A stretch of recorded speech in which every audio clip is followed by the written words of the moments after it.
Son las 7:30 de la tarde, una hora menos en las Islas Canarias. Sean bienvenidos a la redacción abierta en el Toro Televisión, donde estamos ya dispuestos para informarles, enmarcarles y opinarles sobre aquellos asuntos que componen la actualidad del día de hoy. Todo ello con dos exigencias. Nos las autoimponemos, la valentía y el rigor, y dentro de un ambiente general de libertades, porque de lo contrario, pues este no sería un medio de comunicación equilibrado. Esto sería pues una especie de Telepedro, y de esas ya hay muchísimas, va a haber una más dentro de poco, así que ustedes permanezcan atentos al programa y en 5 minutos podrán ver que aquí hay otro ambiente, hay un ambiente de libertades. No nos interesa que venga aquí a comunicarse a través nuestro con ustedes personas que traen argumentarios que firman los partidos políticos. Bien, empezamos con Donald Trump y lo que opinan sobre el alto el fuego en Gaza. Y les tengo que contar que el grupo terrorista Hamas ha entregado hoy uno de los cuerpos de los rehenes que fallecieron en sus manos después de secuestrarlos de Israel. Esa es la única entrega que hasta este momento se conoce. Ha habido ataques de unos y de otros, no nos ponemos de acuerdo sobre quién ataca a quién, aunque Israel dice que todos los ataques los ha iniciado Hamas. ¿Qué es lo que dice Donald Trump al respecto? Lo que ocurre. Queremos asegurarnos de que sea un proceso pacífico con Hamas. Como sabéis, han sido bastante bulliciosos. Han estado disparando y quizá los líderes estén involucrados con los rebeldes. Pero, sea como sea, se gestionará adecuadamente. ¿Sigue en activo el alto al fuego? Sí, lo está. Bueno, y una de las grandes noticias del día de hoy es la resaca después de que en el Museo del Louvre, el más visitado de la humanidad, tuviera lugar un robo espectacular de película el pasado domingo con el museo abierto y el público en las salas. No ha habido heridos, decía la ministra francesa de Cultura, Rachida Dati, pero la verdad es que se han llevado joyas de un valor inestimable, decía la ministra. Se trata mayormente de joyas de la emperatriz María Eugenia de Montijo. Los ladrones entraron en el museo valiéndose de una escala de un camión de mudanzas que tenían aparcada en un solar próximo al museo. Y una vez cerca de una ventana donde precisamente la alarma no funcionaba, aprovecharon, rompieron un cristal, entraron por ahí y luego con una radial se apropiaron de una cantidad de joyas espectacular. Por decir algo, en su huida tiraron fuera del museo ya la corona de la emperatriz, que fue rescatada, aunque con daños, señalan. ¿Y qué más? Pues que se llevaron un montón de joyas espectacular y salieron del museo como unos visitantes más, por la ruta de los visitantes. Por ahora la policía dice que no hay sospechosos y muchos se preguntan cómo es que los ladrones ignoraron una de las piezas más preciadas y más caras del museo, el Regente, que es un diamante considerado el más bello del mundo, pero claro, tan bello como difícil de recolocar en el mercado, donde los peristas se hacen con las joyas que vienen del mundo del robo, ¿verdad? Bueno, quiero hablar de todo ello con una experta, con doña Marta Pérez Ibáñez, que es historiadora especialista en arte y que creo que ya nos acompaña. Muy buenas tardes y gracias por atender nuestra llamada. Bueno, lo primero, qué sorpresa, ¿no? Bastante sorpresa, sobre todo viniendo de un museo como el Museo del Louvre, que es el museo más visitado del mundo, que recibe cada año en torno a 9 millones de personas, y llama la atención que las medidas de seguridad hayan fallado tanto y hayan permitido un robo de estas características, ¿no?, tan particular. Sin duda, porque además resulta que las imágenes de cuando uno está con la radial rompiendo el cristal para llevarse las joyas, las ha producido uno de los guardianes de esa sala concretamente. Así es que los fallos de seguridad han sido clamorosos y no justificados. Aunque los guardianes del museo no van armados y tienen claras instrucciones, parece que no es el único museo famoso del mundo donde eso es así, tienen claras instrucciones de llamar a seguridad cuando se está produciendo algo. En los museos venían aprendidos de los que pretenden hacer daño, sobre todo a los cuadros, pero la verdad es que un robo de estos parece de película y nadie lo imaginó posible, o por lo menos de una manera tan rudimentaria, con esa plataforma de las mudanzas, rompiendo una vidriera en fin, que sabían que esa alarma no funcionaba, y luego tirando de radial, que es un mecanismo como un poco pedestre para organizar este robo, ¿no? Absolutamente. Cuando uno se plantea qué es lo que ha fallado, es que ha fallado todo. Ha fallado la seguridad del edificio, por supuesto, como es evidente. Llama la atención que se pueda acceder de una forma tan sencilla a una ventana del edificio y que además esa ventana no tenga un sistema de seguridad que alerte de que alguien la está rompiendo, eso lo primero. Pero también llama la atención que se haya llegado con esa furgoneta que tenía su escalera telescópica y que nadie del recinto alrededor del museo haya también llamado la atención. Hay una gente que se está subiendo por la escalera, ¿no? Llama la atención también que las piezas no estuvieran ancladas a algún tipo de dispositivo que impidiese que fueran sacadas tan fácilmente de una vitrina. También llama la atención que la vitrina sea tan fácil de abrir, ¿no? Con una radial. Así que sí, ha fallado todo prácticamente. Sí, es verdad. Bueno, ¿qué opinión tiene usted de las joyas que han robado? ¿Qué se puede hacer con esas joyas en el mercado de compra de material robado? Muy poco, entiendo, ¿no? Bueno, todas las obras de arte que son sustraídas de esta forma, que son robadas de un museo, pasan casi indefectiblemente pasan al mercado negro. Entonces, en el mercado negro sí que pueden ser vendidas porque es un mercado negro, es decir, no se controla y no es fácil encontrarlas, pero sí que hay, digamos, organismos internacionales que están a la búsqueda de todo tipo de obras que son robadas de los museos. Hay un registro que es el Art Loss Register, que actualmente tiene como 50.000 obras de arte robadas en todo el mundo en las últimas décadas, y en la que se van añadiendo todas estas obras que desaparecen. Hay unidades específicas, tanto en la Interpol, en Europol, como en el FBI, como en todas las policías nacionales, que se dedican precisamente a buscar y a encontrar estas obras para recuperarlas y para devolverlas a su lugar al que pertenecen. Pero en el caso de las joyas, como es lo más posible es que al final acaben desmembradas, acaben separadas, las gemas por una parte, las monturas por otra, y que sean vendidas de esta forma, para que no puedan ser buscadas, para que no puedan ser ubicadas como las joyas que son, pero que también van a perder todo el valor histórico, patrimonial que tienen como parte de la historia del arte, de la historia de la orfebrería en Francia. Hay especialistas como usted que dicen que hay 48 horas cruciales en las que esto se puede encontrar, o que de lo contrario serán desmenuzadas y desperdigadas entre diferentes compradores o situadas en manos de algunos coleccionistas que pueden haber estado en el ajo del robo, en el planeo del robo. ¿Usted qué opina? Pues estoy de acuerdo, efectivamente, igual que con las personas, igual que cuando desaparece una persona hay unas 24 o 48 horas cruciales para encontrarla, lo mismo pasa con las obras de arte. Y en este caso, efectivamente, va a ser difícil, pero confiemos en que la policía francesa, la gendarmerie, ponga toda la carne en el asador y las intente encontrar. Será fundamental para ello encontrar primero a las personas, detectar, identificar a las personas que lo han robado para saber realmente quién ha encargado ese robo, o si por contra son ladrones profesionales que han decidido emprender este robo para directamente vender las joyas por su valor como gemas, como piedras preciosas, o saber si ha sido un robo por encargo de algún coleccionista, etcétera. Pero eso tienen que decidirlo efectivamente en estos primeros 2 días. Hoy le ha tocado la negra las joyas de la emperatriz María Eugenia de Montijo. Bueno, de hecho, lo que no se han llegado a llevar es precisamente la corona de María Eugenia de Montijo, porque se les cayó.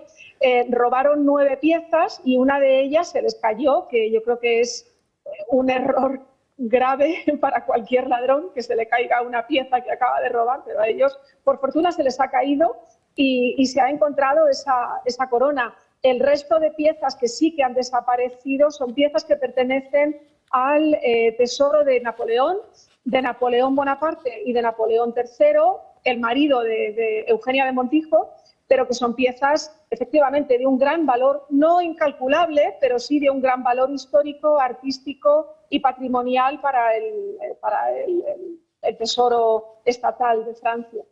Todo esto imagino que está en manos de alguna aseguradora. Todo esto debe estar rigurosamente cautivo de una póliza de seguros. Por supuesto, todas las obras de los grandes museos, y me consta que en el Museo del Louvre es así, están perfectamente catalogadas, perfectamente expertizadas, tasadas, evaluadas y, por supuesto, aseguradas. Ahora el problema es encontrarlas o no encontrarlas, porque los seguros generalmente se aplican cuando desaparecen las obras o cuando son destruidas o cuando sufren por algún tipo de inclemencia, pero este no es el caso es un robo. Entonces, primero habrá que encontrarlas, habrá que intentar encontrarlas de la forma más rápida posible y más eficaz posible y ver si se pueden reintegrar al museo, que sería lo suyo, antes de pensar en posibles recuperaciones de dinero de las piezas. Doña Marta, esperemos que se puedan volver a ver, que es una de las cosas importantes de los museos, que puedan enseñar a los ciudadanos esas cosas que tienen en ellos y que tanto nos atraen. Doña Marta Pérez Ibáñez, le agradezco mucho su participación en el programa y le deseo una feliz tarde. Muchas gracias, igualmente. Un placer. Bueno, seguimos nuestro recorrido por el mundo en Bolivia. En Bolivia ha habido un vuelco de la política boliviana importantísima. Venía muy torturada la política boliviana desde Evo Morales y los sucesores posteriores, pero es que resulta que ha ganado las elecciones Rodrigo Paz. Es un candidato sorpresa, lo fue en la primera vuelta y al final, con el eslogan de capitalismo para todos, que es muy relevante, el candidato del Partido Demócrata Cristiano ha ganado las elecciones. Este es un hombre que curiosamente nació en Santiago de Compostela, en Galicia, porque sus padres se exiliaron y estuvieron viviendo en Galicia, que fue donde nació Rodrigo Paz. Tras 20 años de socialismo en Bolivia, el país ha dado un giro de 360 grados tras la segunda vuelta de las elecciones presidenciales que han dado la victoria al senador Rodrigo Paz, quien obtuvo un 54,6% de los votos, desbancando a la izquierda boliviana. Se convierte así en el primer presidente opositor al socialismo elegido democráticamente desde el año 2005. El líder del Partido Demócrata Cristiano ha conseguido captar votos tanto de las clases altas como de las clases bajas del país y ha definido como ejes centrales de su mandato la patria, la familia y Dios. Además, ha abogado por la defensa de las instituciones fuertes, la seguridad jurídica y el respeto a la propiedad privada, junto con una gran cantidad de nuevas propuestas con acciones inmediatas para recuperar la economía del país. El lema que utilizó en su campaña fue capitalismo para todos. Es que el opositor al socialismo ha defendido la necesidad de abrir Bolivia al mundo y ha manifestado su deseo de establecer relaciones estrechas con el gobierno de Donald Trump. Uno de los puntos más importantes que Paz ha remarcado ha sido la garantía inmediata para resolver el desabastecimiento de hidrocarburos y prometió solucionar la crisis del combustible que Bolivia ha enfrentado durante varios meses. 2 décadas después, Bolivia dice adiós al socialismo y abre una etapa histórica con el nuevo presidente electo, Rodrigo Paz.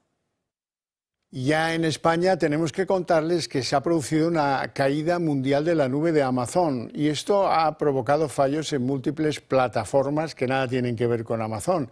La incidencia en los servidores ha impedido el acceso a páginas web, a redes sociales, a videojuegos, a datáfonos, ha frustrado muchísimas compras, a cajeros, la gente no podía sacar el dinero en muchas entidades españolas, por ejemplo, y eso es pues la consecuencia, pues, en primer lugar, de que nos ha enseñado, nos ha llevado a esto de vivir sin dinero en efectivo y en segundo lugar, pues la falta de seguridad pues fíjense si no tendrá dinero para hacer frente a este problema Amazon, que es una de las grandes distribuidoras mundiales de casi todo. Sin embargo, pues ahí ha caído y nos ha dejado un día en la mañana, luego se han ido recuperando los sistemas y no tenemos noticia a estas horas de que vuelvan a ser un problema, pero bueno, hay que aprender de los errores del día, en este caso. En fin, bueno, vamos a otro asunto. que tiene que ver con la caída, pero no de los servidores, sino de la red eléctrica, de un posible apagón de nuevo. El informe europeo sobre el apagón eléctrico que tuvo lugar en España invalida, y lo subrayo 2 veces, invalida la teoría de que todo pilló por sorpresa a red eléctrica. De eso nada. Los días previos el sistema ya mostraba una gran inestabilidad y todos la conocían. Así es que la explicación que da la presidenta de Red Eléctrica Española, la exministra socialista, pues no ha convencido o no está convenciendo a los que tienen que hacer el informe en Europa, que son 40 especialistas de diferentes orígenes, especialistas de cómo va esto de las redes eléctricas, no exministros de otras cosas que han sido elevados a la condición de presidentes de una empresa medio pública, cual es Redella o Red Eléctrica Española. Bien, y les sigo contando porque resulta que el teletrabajo, ¿quién está ahora haciendo teletrabajo? Es llamativo saberlo, ¿verdad? Se ha disparado especialmente en el mundo de los funcionarios y triplica el porcentaje del sector privado. 3 veces más teletrabajando los funcionarios que los empleados de empresas privadas. Digo yo si esto tendrá algo que ver con el descontento que sufren los servicios públicos en nuestro país, donde la gente pues tiene que pedir horas y horas peleando con teléfonos que si quiere no sé qué, pulse uno, y si quiere no sé qué, no, en este momento lo sentimos, pero no le podemos dar cita para lo que sea, ¿verdad? Bueno, pues eso seguramente tiene bastante que ver con que haya tantos funcionarios teletrabajando. Digo yo, ¿qué plan tiene la administración pública para que se reincorporen a su lugar de trabajo con toda normalidad? Esto proviene de la pandemia, ya saben, pero bueno, la pandemia ya casi que nos cuesta acordarnos de ella. Bueno, dejamos a los funcionarios teletrabajando para irnos a algo que es noticia del día de hoy. Hoy se ha iniciado el juicio del caso Gürtel, en el que, curiosamente, esta es imágenes de la entrada de algunos de los principales responsables, como Francisco Correa. Todos los que van a ser juzgados, como Pablo Crespo, al que ven ahí en imagen, han reconocido sus delitos, lo cual es un punto, este es un punto que a mí me lleva a pensar, y debería llevar a pensar a las defensas de algunos de los que ahora están encartados en casos de presunta corrupción, que el reconocimiento del delito, pues no sé si en este momento es lo prudente en su caso, pero desde luego ya verán cómo cambian el paso y lo reconocen, así que avance la investigación y sean formalmente encartados y estén a punto de celebrarse los juicios. Bueno, y de ahí nos vamos a la Comunidad Valenciana, porque con mucho gusto tengo que informarles de que el 83% de las empresas afectadas por la DANA han podido, después de luchas titánicas en muchos casos, volver a la normalidad. No porque las ayudas les hayan sido propicias, que en muchos casos sí, sino porque han hecho un esfuerzo titánico para que sus bares, sus actividades, sus comercios, sus empresas vuelvan a estar en forma. Y bueno, pues de todo eso pues hay que alegrarse, porque demuestra de qué madera están hechos los que perdieron sus negocios por culpa de la DANA en la Comunidad Valenciana. Y de ahí nos vamos a Aragón. Tengo que contarles que en Aragón se ha puesto en marcha un programa de vivienda pública, y se ha puesto en marcha, ahí ven al presidente aragonés Jorge Azcón, con el anuncio, con el inicio de la construcción de 1 millar de viviendas, de pisos que serán regulados por el gobierno aragonés en un barrio de Nuevo Cuño de Zaragoza que se conoce como Arcosur. Así es que, bueno, este es uno de los gobiernos autonómicos que ha puesto en marcha sus propios programas con su propio dinero para atender un problema común que tenemos en todos los municipios españoles, y es la escasez de vivienda y cómo están subiendo los precios. Bueno, y de Zaragoza nos vamos a ir a hablar de la droga, porque ya saben que yo estoy muy preocupado por este asunto y que estoy convencido de que o le hincamos el diente a esta pera o se nos escapa para siempre. No quisiera yo que se escapara para siempre, porque sería muy malo para el futuro de España. Ustedes ya lo ven, están por todas partes. Los narcotraficantes han identificado este país como muy rentable para sus actividades, como difícil de que puedan ser pillados, y que si son pillados, pues las sentencias y el trato en las cárceles españolas tampoco es rigurosamente duro, como algunos que vienen de países donde sí lo es.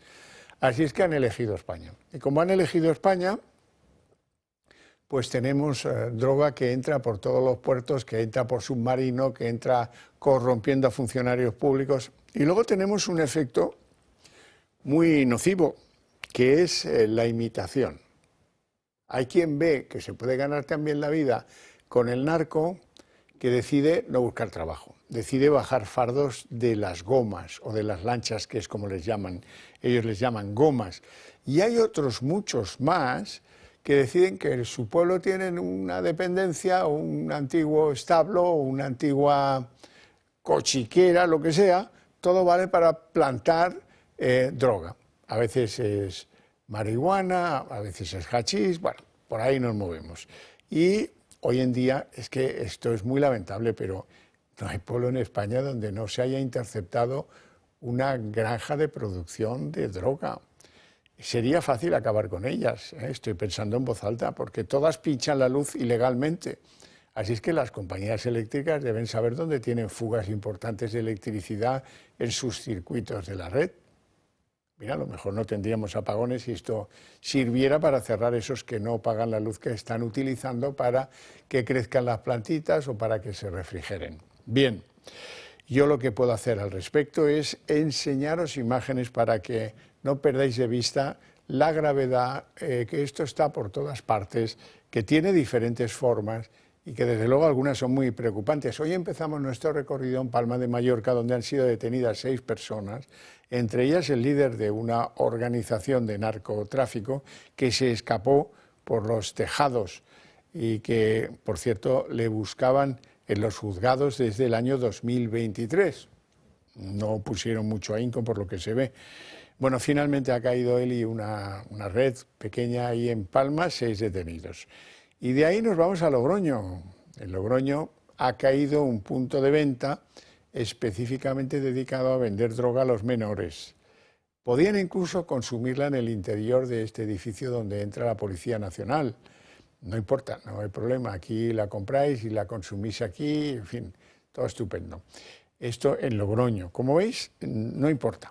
La geografía española está absolutamente en manos del narcotráfico. Y a eso hay que ponerle remedio. Y como no lo hagamos pronto, me temo que algún lugar, alguna parte de nuestro país, estos son las armas, que siempre el dinero en efectivo, esto es ya lo que conocemos, ¿verdad? O activamos pronto al mundo de la política para que cambien las sentencias, los juzgados, los medios que tiene la Guardia Civil, la Policía Nacional, y además para que se endurezcan las penas de los funcionarios que colaboran con el narco, o estamos perdidos. Lo veo clarísimo y me tienen que ayudar en eso, a ver si conseguimos que la cosa prospere y cambie. De drogas ha hablado también Donald Trump en referencia a Colombia. Le vamos a escuchar. No luchan contra las drogas, hacen drogas, refinan drogas, tienen fábricas de cocaína, no luchan contra las drogas. Y he detenido los pagos por esto. Colombia está fuera de control y ahora tienen al peor presidente que han tenido nunca. Es un lunático que tiene muchos problemas mentales. Nos vamos a ir a publicidad, pero antes permitidme que os recuerde la conveniencia mutua de que esas ideas que compartimos se trasladen lo más rápidamente posible a la sociedad española, a los conciudadanos. Y eso lo podéis hacer como francotiradores, yo lo he hecho mucho tiempo, o lo podemos hacer de una forma más sensata y más organizada. Y es que, sabiendo que el Toro Televisión tiene la voluntad de ser esa correa de transmisión de esas ideas compartidas, nos echéis una mano. ¿Cómo nos podéis echar una mano? Hay una fórmula que es la de todos los tiempos que os cuento aquí. Haceros miembros del Club de Amigos del Toro Televisión. Simplemente hay que llamar al teléfono que aparece ahí en pantalla. Hay otra fórmula. ¿Qué tal si nos hacéis un donativo? porque eso redundará en una reducción de lo que tengáis que pagar a Hacienda en la declaración de este año, que se cerrará el año que viene, como sabéis. Si sois una empresa, pues también la podéis hacer porque podéis deducir de lo que estáis pagando como impuesto de sociedades. Si queréis consultar cualquier cosa al respecto de estas dos cosas, 91 616 2464 o mandar un correo a la dirección electrónica o digital del Toro Televisión, del Club de Amigos del Toro Televisión. Bueno, y me piden en el Club de Amigos precisamente que os hable de un acontecimiento que tienen previsto para el 28 de octubre en Valencia. Hay heridas que el tiempo no ha cerrado. Un año después de la Dana, muchas familias en Valencia siguen luchando por reconstruir lo que perdieron y por ser escuchadas. Por eso, el Toro Televisión viaja a Valencia con un programa especial que busca recordar, denunciar y acompañar a las víctimas. El 28 de octubre ven y forma parte del público en este evento en directo donde recuperaremos las voces que el silencio quiso borrar. Y después del programa, pues celebraremos una cena única junto a Julio Ariza, José Javier Esparza o a Luis del Pino. Una noche de conversación, de memoria y de esperanza con los rostros más reconocibles de la cadena. Apúntate ya llamando al 91 616 2464 o escribiendo a clubdeamigos@clubdeamigos.org. O bien, si lo queréis, para los más avezados en estas cuestiones, lo mismo que en los restaurantes. Ahí veis el código QR, se trata de apuntar con la cámara al código QR y a partir de ahí seguir las instrucciones. Es el método, digamos, más moderno de hacer este tipo de cosas. Dicho esto, nos vamos a ir a publicidad y a la vuelta abrimos nuestra mesa de análisis político. 7 millones de personas viven en nuestro país con artrosis, una enfermedad degenerativa que va desgastando el cartílago de las articulaciones, produciendo dolor e inflamación. Aunque es una patología que no tiene cura, existen 3 tratamientos muy novedosos para tratar sobre todo el dolor que es tan incapacitante. Uno de ellos son los guantes de Relax Quanti Nanotex. En sesiones de 20 minutos ofrecen los tratamientos más innovadores recomendados por los reumatólogos para las personas con artrosis de manos sin tener que moveros de casa. Para los que lo tenéis localizada en la rodilla, la solución es la rodillera, que utiliza ondas de radiofrecuencia que genera el calor y disminuye el dolor, permitiendo recuperar la movilidad.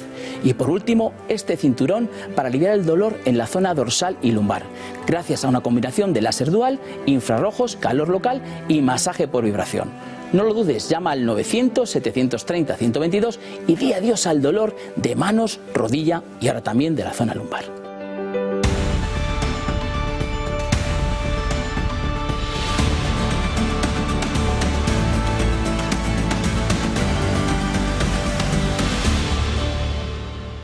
Son las 8 y solo un minuto de la tarde, así que abrimos la mesa de análisis político. Lo primero, presentar a nuestros invitados, don Julián Salcedo. Muy buenas tardes. Que es doctor en Ciencias Económicas, abogado especialista en asuntos inmobiliarios y además secretario del Club Liberal Español. Así ¿Todo es. bien? Con mucho ánimo. El lunes viene fuerte. Sí, esto pinta que bien. A algunos no les pinta demasiado bien. No, a nosotros sí, a ellos no. Hombre, nosotros estamos encantados. Don Alberto Serrano, abogado especializado en asuntos del derecho administrativo, expolítico, escritor. Y bueno, llevo ya 10 años en esta casa, Xavier. No se acordará usted, pero hace 10 años empezamos usted y yo aquí el programa de la redacción abierta que hacíamos en la planta de arriba. Sí, señor. Y han pasado 10 años y para mí la misma ilusión que el primer día. Es un lujo venir con usted en esta casa. Yo con invitados así, que es verdad. Me abruman, que decía que... Bueno, vamos con don Julián porque quiero que evalúe lo que es una técnica de gobierno de este gobierno que tenemos, que es el globo sonda.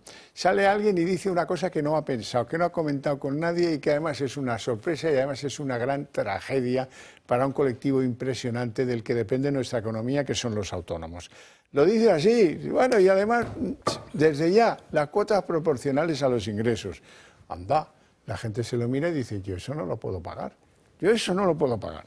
Y bueno, han tenido que echar atrás, porque como gobiernan a base de globo sonda y como resulta que buena parte de sus aliados de viaje, Junts, Esquerra, estaban en llamas diciéndole que ni se te ocurra, Pues bueno, luego ha venido la señora del ramo, no sé de qué ramo, pero bueno, del ramo, a decir que bueno, que se lo han pensado mejor y que esto no hay coraje para decir algo así. No, que ella eso de pedir disculpas no lo lleva. Entonces ha venido a decir que los que ganan hasta 1.600 euros, que bastante miseria tienen y bastante problema tienen, eso se les va a congelar la subida de las cuotas de la Seguridad Social. Ahora bien, al resto, a cotizar. Bueno, esto es una barbaridad, no hace falta que lo comentemos, vamos a ver cómo ha sucedido y sobre todo fíjense en cómo la señora esta del ramo ha quitado la patita de donde la metió y no se hace responsable del susto que les ha dado a tantos y tantos autónomos. El Gobierno ha reculado en su propuesta de las cotizaciones de los autónomos. Tras el amplio rechazo que supuso la última postura de Elma Saíz, que implicaba una subida de cuota para todos los tramos, ahora la ministra plantea congelar la cuota en 2026 para los autónomos que ganen hasta 1.167 euros y subir entre el 1 y el 2,5% las cuotas de los autónomos que más ingresan. Que lo que hace es congelar en los 3 primeros tramos lo que llamamos la tarifa reducida, lo que es la cuota para el año 2026 de los autónomos, y a partir de ahí se produce una subida progresiva desde el 1% hasta el 2,5%. Una propuesta que no convence a los autónomos, si están satisfechos con que se congelen las cuotas de los que menos ganan, pero insisten en que sigue siendo insuficiente. Lo apoyamos, pero no es suficiente. Tampoco convence a los propios socios de Sánchez. Si el Gobierno quiere los votos de Podemos, nada de congelar las cuotas de autónomos. Vox también la ha rechazado y se reitera en su propuesta de una cuota cero. Nosotros llevamos años diciendo que el régimen fiscal para los autónomos es una salvajada. Nosotros hemos propuesto siempre la cuota cero. La misma postura han adoptado los populares, que critican que las políticas del Gobierno están acabando con la clase media. Pero si los autónomos no pueden más, si los autónomos no pueden ya ni pagar la cuota actual, porque esta política de presión fiscal cada día hace que sea más difícil poder ser autónomo en nuestro país o estar al frente de una pequeña y mediana empresa. Las críticas recibidas dejan en evidencia que la propuesta de Elma Saíz no mejora la protección social de los autónomos y sigue castigando económicamente a los más vulnerables. Muestra de ello es la caída significativa de autónomos que ha experimentado España en los últimos años. Por ejemplo, solo el pasado mes de agosto nuestro país perdió 8.662 autónomos, mientras que en julio la pérdida fue de 7.286. Ahora, este unánime rechazo a la nueva propuesta del Ministerio de Elma Saíz deja el diálogo social sobre los autónomos en un punto muerto. Y por lo visto hay presiones sobre Sánchez para que acabe o releve a algunos de sus ministros. La verdad es que no me extraña, porque es que yo creo que ni eligiéndolos le salen tan petardos o tan petardas según el género. Da igual, don Julián. Bueno, pues vamos a por ello. Lo primero, hay que decir que el colectivo de autónomos, es verdad que muchos se dan de baja porque no pueden pagar y los ingresos que tienen no les permiten vivir, pero también es verdad que es un colectivo muy grande, de 4 millones y medio de autónomos en España. Por tanto, es un colectivo imprescindible. Sin los autónomos, España no podría funcionar. Esto hay que decirlo así, porque sabemos todos que hay autónomos y eso que se llama falsos autónomos, es decir, que son autónomos pero que realmente son contratados por las empresas, etcétera. Pero es que es un colectivo tan grande que, repito, si mañana desaparecieran los autónomos de este país, el país se paraba. Ya no hablo del número de desempleo y tal, se paraba, primero. Segundo, es un colectivo especialmente maltratado. Maltratado, porque es que, claro, en cuanto a las prestaciones que tienen, por mucho que se diga estamos intentando igualarlas, están muy por detrás de lo que son los trabajadores por cuenta ajena. Después, es verdad que históricamente nunca han cotizado por los ingresos reales, siempre cotizaban por una tarifa más baja y eso les llevaba a unas prestaciones insignificantes cuando se jubilaban. Pero es que en la actualidad ya no es que quieran cotizar por una base de cotización más baja, es que no pueden pagar la cuota de autónomos, la mínima, quiero decir, ¿no? No pueden pagarla, ¿no? Entonces, claro, esto, ¿a quién se le ha ocurrido esto? Claro, la ministra del ramo, el Massaid, que sabe usted muy bien quién era, claro que sí, pero es que esta no ha trabajado en su vida ni como autónomo ni por cuenta ajena. No, teletrabajaba. Claro, y por todo, y no sabe lo que es esto, ¿no? Alberto. Sí, Xavi, yo creo que por muchas recetas que nos venda una determinada clase política, la única manera de tirar para adelante de un país es con trabajo, esfuerzo, sacrificio. Y eso, en buena medida, lo representan los autónomos españoles. Gente que no se pone nunca de mala, gente que renuncia. Ni de mala ni de baja. Claro, sí, acuérdese del chiste de Aladín que le dice al genio: no quiero tener ninguna enfermedad en mi vida, y va y le transforma en un autónomo español. Ya no vas a estar malo en tu vida porque nadie te va a pagar y se va a hundir su negocio. Entonces, esta gente que está maltratada, como decía don Julián, pues solo tiene enfrente a un determinado gobierno que lo único que busca es esa mentalidad vampiresca, ¿no?, de sacar más dinero para luego pagar sus flotillas y este tipo de cosas a que se dedican. Y claro, como esto no está metido en lobby, son gente independiente, no está metido en lobby, pues nadie vela por sus propios intereses. ¿Tiene sindicato? No solamente no tratan de mejorar sus condiciones, sino agravarlas, cobrándoles más. En paralelo tenemos reformas para reducir la jornada laboral, en paralelo tenemos reformas para conseguir permisos tal y cual. ¿Y qué tienen estos que hacer? Solamente pagar, y cada vez más. Evidentemente es una población maltratada, y estoy convencido que el pecado que han cometido con este gobierno es que no están metidos en ese lobby que los pueden controlar, y como son autónomos independientes, nunca mejor dicho, qué miedo, pues dan. A pagar. Qué miedo dan. Claro. Bueno, vamos con una de las noticias del día. Alguien elabora propuestas enloquecidas para que el presidente del gobierno los lunes al sol, pues eso, él sale, pone cara de penita y anuncia algo muy sesudo, aparentemente. El cambio, dejar de cambiar la hora 2 veces al año. Esto es, bueno, pues han buscado, a ver en qué pueden estar de acuerdo contigo, Pedro, un porcentaje importante de los españoles. Yo, por ejemplo, estoy de acuerdo con dejar de hacer esta chorrada. Ahora, lo que viene ahora sí que es de vodevil, ¿eh? Le pregunta al asesor.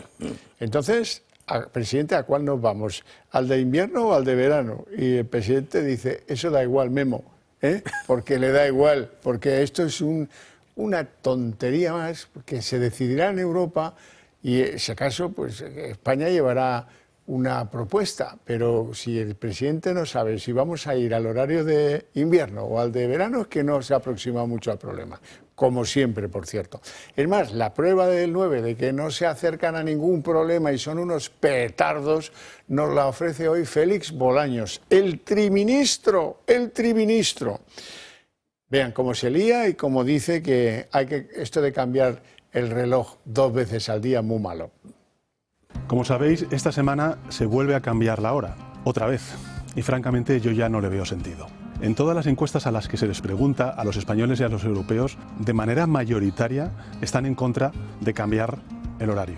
Además, la ciencia nos dice que ya no supone un ahorro energético, y lo que sí nos dice la ciencia es que trastoca los ritmos biológicos 2 veces al año. Así que hoy el Gobierno de España va a defender en el Consejo Europeo el que hagamos valer ese voto mayoritario y dejemos de cambiar las horas, por fin, en el año 2026. Es ahora el momento en el cual tenemos que plantearnos si tiene sentido continuar cambiando de hora 2 veces al día. Ya lo habéis oído. Cambiar de hora 2 veces al día. Julián, bueno, lo primero, es una máquina de... Si me permiten la broma, casi me mareo con el juego de manos que tienen los dos, ¿no? Para arriba, abajo, ¿no?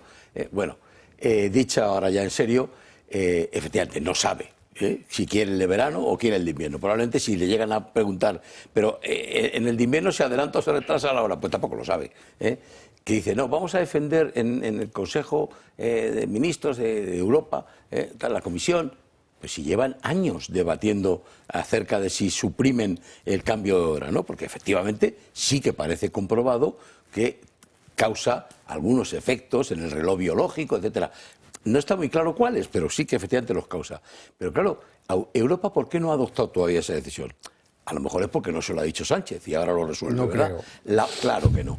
La otra es porque es que nada tiene que ver Alemania, Polonia o Rumanía, que están ahí arriba, con la noche muy pronto, con España o Italia incluso, donde el régimen es completamente distinto, y el tipo de vida, porque ya se ha definido muy claramente que no solamente influyen estos ritmos biológicos, sino también con el estilo de vida que tienen.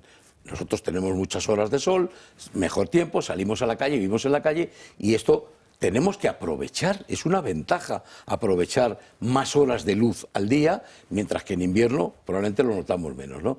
Bueno, él se cree que lo va a solucionar, bueno, pues ya está, supongo que no lo va a solucionar. Sí, Xavier, yo creo que esto es la enésima vez que se plantea por parte de España. España lo viene reclamando de hace muchísimo tiempo, este señor no lo ha inventado. Lo que pasa es que los países centroeuropeos, pues evidentemente no lo ven así, supone un ahorro energético para ellos, y el tema de la salud, pues bueno, lo dejan a un lado. En cualquier caso, la musiquilla, la escenografía, aquí no pasa nada, esto es un país feliz, es una Arcadia feliz, vivimos en los mundos de Yuppie y vamos a cambiar eso y gracias a eso podemos ser todos más felices, es bastante ridículo. Lo cierto y lo real es que este señor no tiene presupuestos, ya le dijo Puigdemont que de ninguna de las maneras, no aprueba leyes, salvo que se ausente uno del PP porque se tiene que ir a no sé dónde. Y entonces, claro, como no tiene ninguna opción del gobierno, pues lo único que puede hacer es ir a la Unión Europea con estos temas, oye, y a ver si saca algo por delante y se pone alguna medallita. Yo dudo mucho que este tema salga adelante, porque ya se ha planteado en muchísimas ocasiones y sistemáticamente nos lo rechazan. Bueno, tengo dos bombazos de reacciones, porque a mí lo que me gusta es que se vea que es reacción, ¿verdad? Una desde la derecha, Santiago Abascal, en un tuit decía que ¿cuál es la única hora que les interesa a los españoles? Ahora lo vamos a ver. Ahí está. La única hora que interesa a los españoles es la de tu puesta a disposición judicial. Es corto pero intenso. Sí, hay que ser ahorrativo también en palabras, ¿por qué no? Y desde la ultraizquierda, Pablo Fernández, ese al que muchos llaman Jesucristo, dice que hay muchos políticos de titulares vacíos. Creo que la política de titulares de Sánchez y del Gobierno se les está yendo de las manos. Yo creo que ya no saben qué hacer para intentar colocar titulares. Si hablamos de horas, el Gobierno va con mucho retraso y con muchas horas de retraso en las políticas de vivienda. En fin, políticas de titulares absolutamente vacías. Pues mira, hoy tengo que decir yo amén, porque es verdad, tiene bastante razón. Bueno, vamos a lo serio. Una jueza ha admitido a trámite una querella contra Santos Cerdán por falso testimonio en relación a sus declaraciones en el Senado. Eso que normalmente sirve de poco, es verdad que tienes obligación de decir verdad y que si te pillan en mentira, pues bueno, pues cabe que en un juzgado te digan esto tiene penas de cárcel, pero pequeñitas, pero tiene penas 6 meses, 1 año, según la mentira o el número de mentiras, ¿no? Él dijo que nunca había contactado con Koldo García, salvo en 2 o 3 ocasiones muy lejanas y tal, y por supuesto que no conocía a Víctor de Aldama. ¿Creéis que esto tiene visos de poder llegar a algo? Bueno, brevísimamente de lo anterior, Podemos tiene 4 diputados en el Congreso, ¿verdad? Lo que tiene que hacer es, si cree que son titulares, pues vacíos. Pasar a la acción, ¿no? Bien, a lo que preguntaba. Yo creo que sí que puede tener recorrido, que está en el Código Penal, no cabe ninguna duda, que se sabe que cuando compareces, primero, tienes derecho a no declarar, es decir, que si te acoges a tu derecho a no declarar en sede parlamentaria, en Congreso o en Senado, pues no pasa nada, te estás acogiendo a tu derecho constitucional, pero si declaras tienes la obligación de decir verdad. Y todos vemos estas comparecencias, además de coincidir, ni las comisiones parlamentarias ni las situaciones en Congreso y Senado sirven para nada. Es una burla. Bueno, el que convoca, en este caso el Partido Popular, porque tiene mayoría absoluta en el Senado, pues lo que quiere es, bueno, salir en los medios, tener sus minutos de televisión, etcétera, y el que comparece, pues va a ver cómo salva aquello lo mejor que pueda, sin comprometerse mucho, ¿no? Pero efectivamente los que hemos seguido de alguna manera las declaraciones que hizo Santos Cerdán en sede parlamentaria, sabemos que además de las evasivas de rigor, mintió. Presuntamente, para que no me lleven a ningún lado, ¿no? Pero mintió porque luego hemos visto que los informes de la UCO, etcétera, acreditan lo contrario, ¿no? Entonces, como eso está en el Código Penal y tiene eso, lo lógico es que si ha llegado a una jueza, en este caso es una señora juez, que lo tome, abra un procedimiento contra él y se sustancie como sea. Y si efectivamente queda probado que mintió en sede parlamentaria y por tanto ha infringido un artículo, el 520 creo que es del Código Penal, pues ya está, que lo procesen. Y aunque la pena sea mínima, tenemos que decir que un penado, eso siempre queda reflejado en el expediente. Y como si alguna vez incurre en un delito, eso tiene una consecuencia muy grave. No es lo mismo no haber tenido nunca una sanción penal en tu expediente que tenerla, ¿no? Tengo yo que decir, porque lo están viendo ahí en las imágenes, que no he visto un tío declarar con más carpetas del PSOE. Este las llevaba todas, del colorcillo y con la pegatina y todo eso. Cuando fue al Senado a declarar, este era el secretario de organización del PSOE. Llegaba allí, ordeno y mando. Distinto a como está ahora en Soto del Real. Alberto. Sí, Xavier, primero me gustaría decir en relación con la información precedente que ha hecho un comentario don Julián, que lo que viene a decir el líder de Podemos es que el PSOE me ha lanzado una serie de políticas un poco descafeinadas. ¿Cuáles son las que le gustan a ella? Las que dijo el otro día Pablo Iglesias: voy a reventar a la derecha. Estas son las políticas que le gustan, voy a reventar. En la línea con lo que decía hace 10 años, respecto cuando venía a esta casa y decía que saliendo de aquí tenía que darnos una paliza a todos los que veníamos de esta casa. O sea, no ha cambiado. Y sus políticas son muy claras y muy nítidas para que las quiera, lógicamente, comprar. Dicho lo cual, en relación con Santos Cerdán, pues hombre, a mí me gustaría que no quedaran impunes, lógicamente, estos falsos testimonios. Toma el pelo a todo el mundo y esto pues salga sin nada. Pero mucho me temo que en este caso pues probablemente también vaya a quedar impune porque se solapan su condición de testigo con la de imputado de un pleito que le afecta. Y por tanto, en ese concepto, él tiene derecho, lógicamente, a mencionar una versión alternativa, incluso a mentir abiertamente, se lo reconoce la ley de enjuiciamiento criminal. Entonces yo creo que él se va a amparar en que todo esto que estaba comentando allí, aunque fuera como testigo, porque no hay imputados, lógicamente, en el Senado, pero estaba declarando, pensando en el otro pleito como imputado y haciendo una versión, digamos, coordinada con lo otro.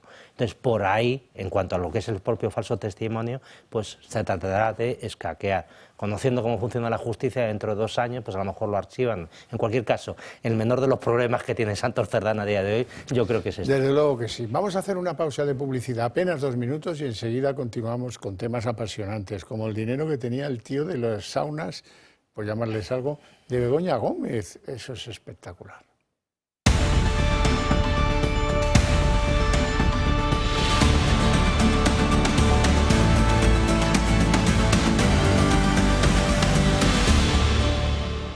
Se lo anunciaba alguien. Se conoce que alguien con influencia y conocimiento de cómo van estas cosas se ha acercado a los titulares, que son los hermanos de las saunas de Sabiniano, que era el padre de Begoña Gómez.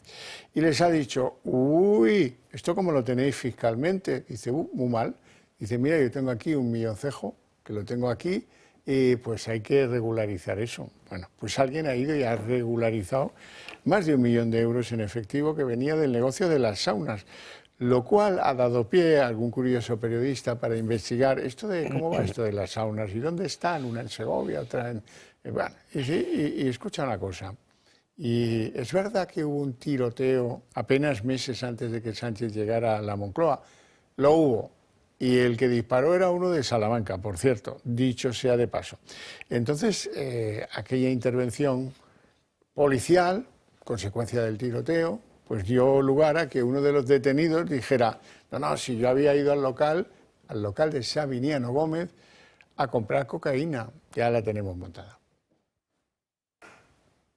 Más de 1 millón de euros en efectivo. Es la cantidad que Francisco Enrique Gómez Serrano, tío de Begoña Gómez, ha declarado ante Hacienda. Este dinero procede del negocio de las saunas gays, propiedad también de Sabiniano Gómez, padre de la esposa del presidente. Esta información ha sido incorporada a los sistemas de control tributario tras una revisión patrimonial de la sociedad San Bernardo 36 SL, después de detectarse movimientos en las declaraciones. La regularización llega tras más de 10 años de inactividad de la empresa. La cifra declarada por el tío de la esposa del presidente supera el 1 millón de euros. Y llama la atención que se haya mantenido estable durante años, pese a que la sociedad apenas genera ingresos. Un contraste evidente entre la liquidez y la escasa facturación. Por ejemplo, en 2023, la compañía solo ingresó 41.000 euros, gastando más de lo que ganó, cerrando el ejercicio con pérdidas cercanas a los 15.000 euros. A pesar de su inactividad, el tío de la mujer del presidente sigue utilizando la empresa para administrar un importante patrimonio inmobiliario. El inmueble más grande es una finca de más de 2.000 metros cuadrados en Segovia, donde se encuentra el hostal Kilómetro 80, lugar en el que la Policía Nacional desarticuló una trama de trata de seres humanos y explotación sexual. Apenas 5 meses antes de que Pedro Sánchez llegara a la Moncloa, la policía intervino en un tiroteo en la sauna Safir, propiedad de Sabiniano, Francisco y Conrado Gómez Serrano, padre y tíos de Begoña Gómez. Un hombre disparó 5 veces tras frustrarse en un intento de compra de cocaína en el interior del local. El establecimiento sigue en funcionamiento junto con otros 2 locales de la familia, donde se ofrecen servicios de masajes y alquiler de habitaciones por horas. A la familia de la Pichona no se me ocurre una mejor, ¿eh? Julián. Bueno, yo voy a intentar evitar, vamos, lo voy a evitar, ser técnico, pero hay que decir que normalmente la gente, digamos, normal y corriente, que nota, identifica efectivo con metálico, es decir, con dinero. No. Lo que dice la contabilidad, la forma de registrarlo en las cuentas anuales, es efectivo o instrumentos líquidos. Pueden ser depósitos en cuenta corriente, pueden ser fondos a corto plazo o cuentas corrientes a la vista. Me extrañaría que tuviera 1 millón de euros en caja, que eso sería en metálico, eso sí que sería efectivo, realmente efectivo metálico, ¿no? Lo dudo, porque, vamos, tendría que tenerlo custodiado en una caja fuerte o algo así, ¿no? Pero, efectivamente... Bueno, el que guarda cocaína... Bueno, claro, no. Sí, yo no estoy hablando de cuál es el origen de ese millón. Quiero decir que no tiene por qué ser dinero metálico en efectivo, ¿no? Pero sí efectivo, es decir, disponible en cualquier momento. Si lleva varios años, como ha dicho el reportaje, y yo he leído que parece que lleva varios años, 10 años o por ahí, en ese sentido, pese a tener pérdidas, bueno, si esto es la contabilidad es muy sencilla. Lo que está aquí, digamos en efectivo, tiene que estar aquí en el pasivo. O son fondos propios, no parece, porque está teniendo pérdidas de 15.000 euros, según dice, o tienen que ser algún otro pasivo, ¿no? Esto es lo que nos interesa ver, pero esto es muy fácil, Si tienen las cuentas anuales depositadas en el registro mercantil, es un registro público, se solicitan, supongo que alguien ya lo habrá solicitado, y tendrá las cuentas a la vista y habrá que ver, ¿no? Sí, Xavier, tener dinero metálico, tener dinero en billetes no significa tener un dinero negro, un dinero que no haya cotizado a la Hacienda la parte que le corresponde. El señor a lo mejor del bar de enfrente tiene dinero lógicamente de la caja que hace diariamente y luego paga por módulo lo que le corresponde, y ese dinero en metálico que él tiene es total y absolutamente legal en términos fiscales. Lo que pasa es que la gente normal lo que hace es, al término de la jornada o al término de los 2 días, va al banco y ese dinero lo ingresa. Y nadie tiene 1 millón de euros por ahí guardado en unas cajas extrañas y luego las saca de un día para otro y tal. Entonces, mucho me extraña, lo más normal es que ese dinero, entre otras cosas, sea dinero, pues evidentemente opaco fiscalmente, al margen de la propia obtención de la procedencia, que estamos hablando de un negocio pues de dudosa legalidad, si no ilegal, sino delictivo, por lo que se ha visto por la policía. Y este es el ambiente de Pedro Sánchez. Y de todas formas, si me lo permite, hay que decir una cosa. Desde un punto de vista económico, una empresa, no deja de ser una empresa dedicada al negocio de las saunas o lo que fuera, es una empresa, desde el punto de vista económico, es una aberración económica tener 1 millón de euros, creo que era 1.100.000, pero 1 millón de euros paralizado allí en metálico, en efectivo. Y con un agravante, Julián, que este señor era uno de una sociedad. O sea, tendría uno por 1 millón por un lado, otro millón otro por otro lado, porque se lo repartirían como es normal. No sé, no lo sé, la verdad. Bueno, hoy es un día importante, seguramente esta es la noticia del día, la noticia fetén del día es que el Tribunal Supremo ha decidido abrir la veda de la presunta financiación ilegal en el PSOE. Y el magistrado Leopoldo Puente ha decidido citar para el 29, que es así al salir de la semana, al volver ya, a el que fuera gerente del PSOE, Mariano Montero Pavón. Este es el que dio el aviso y dijo, oye, este José Luis está pasando unos gastos desorbitados. Y rápidamente le dieron la patada hacia arriba y lo ascendieron. Y ahora es el actual presidente de la empresa nacional del uranio. Cobra 20.000 euros al mes. Mariano, eres su figura. Y también han citado el día 29 a Celia. ¿Quién es Celia? Se llama Celia Rodríguez Alonso. Celia es la que se encargaba de manejar los sobres, meter las chistorras y llamar para que fueran a recogerlas. A veces se las daba a motorista y a veces se quejaba lánguidamente. Tengo mucho dinero aquí, ¿por qué no venís a recogerlo ya de una vez? Vamos a verlo.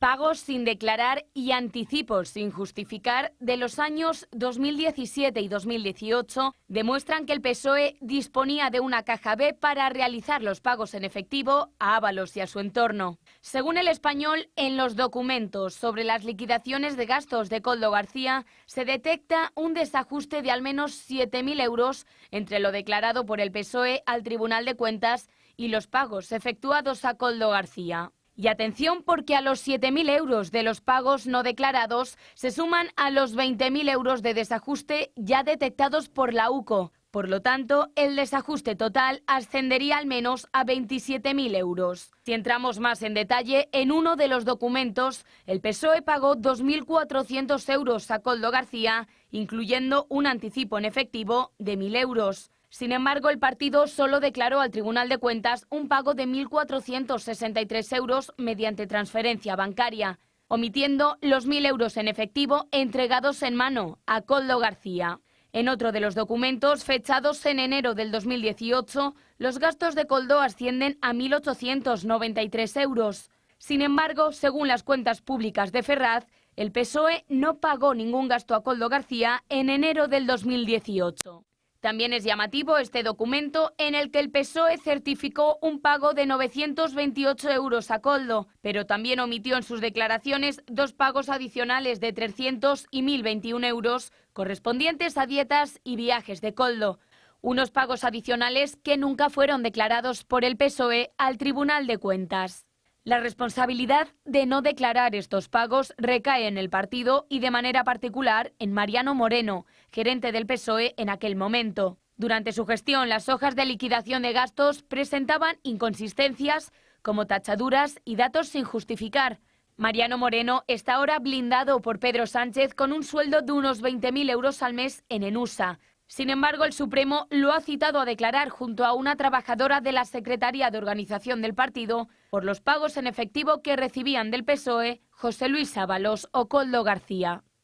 Alberto. Sí, lo primero que iba a destacar yo es lo que ha dicho la información al final, que este señor que hacía ese tipo de cosas o que las firmaba, ahora mismo tiene un sueldo de más de 200.000 euros de una empresa pública, por tanto, por ahí se le está recompensando.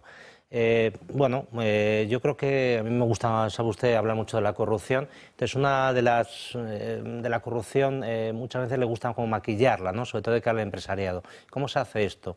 Pues, oiga, yo te hago un favor del sector público, entonces no me paga a mí directamente, porque eso puede ser un soborno, un cohecho, sino que es usted generoso con el partido. Entonces este señor hace una aportación al partido y él queda como un poquito en su conciencia menos manchada porque es un gran partido, me hace este favor y yo le recompenso, le devuelvo parcialmente mis beneficios. Y luego resulta que desde el partido pues a cada uno de los dirigentes sobrecito particular y ahí pues ese enriquecimiento ya, digamos, de tipo personal.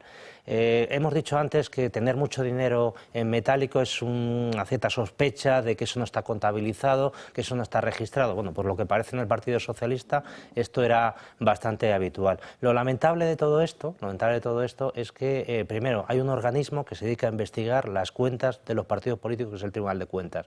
El Tribunal de Cuentas única y exclusivamente hace labor de comprobación, es decir, le entran unos papeles a los partidos políticos y él los verifica, si hay alguna cosa mal contabilizada, pues en su caso le pone una sanción, pero jamás hace labor de inspección, es decir, mandar un señor para allí para que lo compruebe, entre otras cosas porque no tiene inspectores.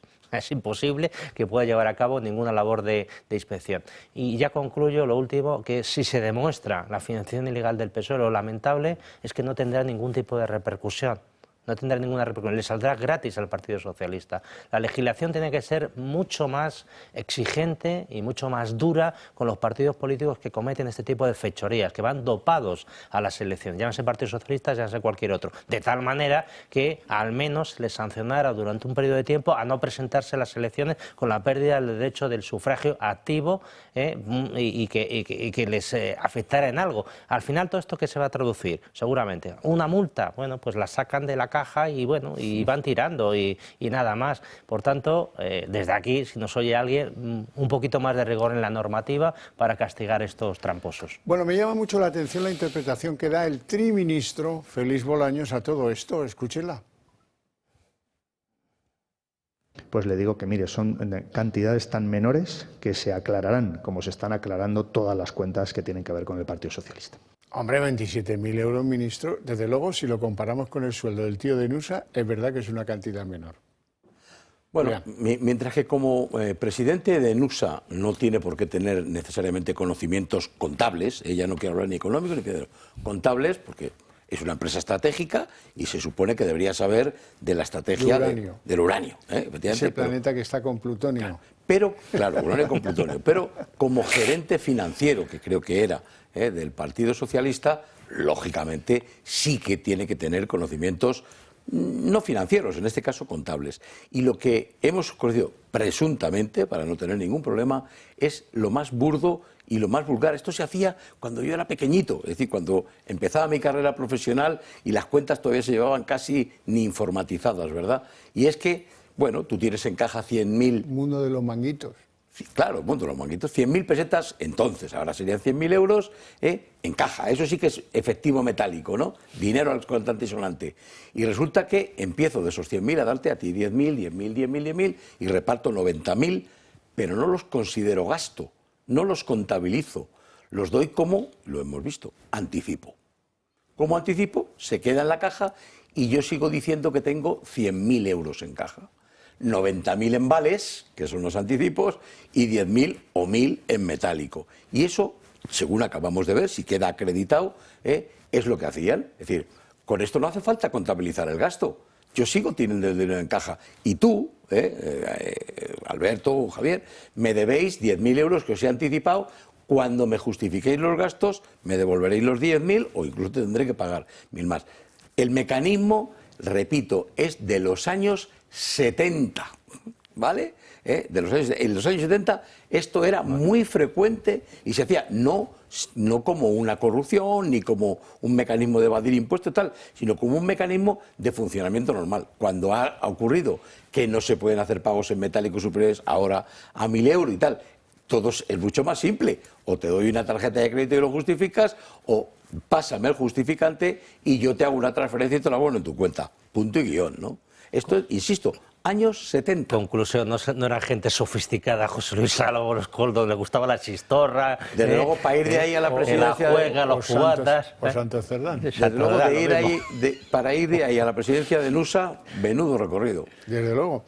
Bueno, y ahora pásmense ustedes, porque resulta que hacía mucho tiempo que no hablábamos de Leire Díez, la espía fontanera, como ustedes quieran.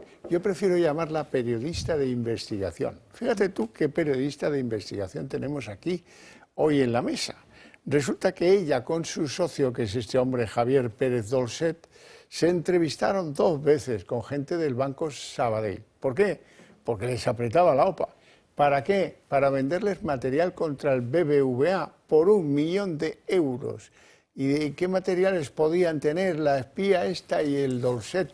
Pues mira, como el Dolcet está quemado por asuntos particulares personales suyos con Villarejo y no sé qué más, resulta que lo que les ofrecieron a los del Sabadell, que el Sabadell no compró, fueron los chanchullos que tenía el comisario Villarejo con el BBVA cuando lo presidía Francisco González, el anterior presidente del BBVA, que este fue el motivo por el que dejó esa presidencia.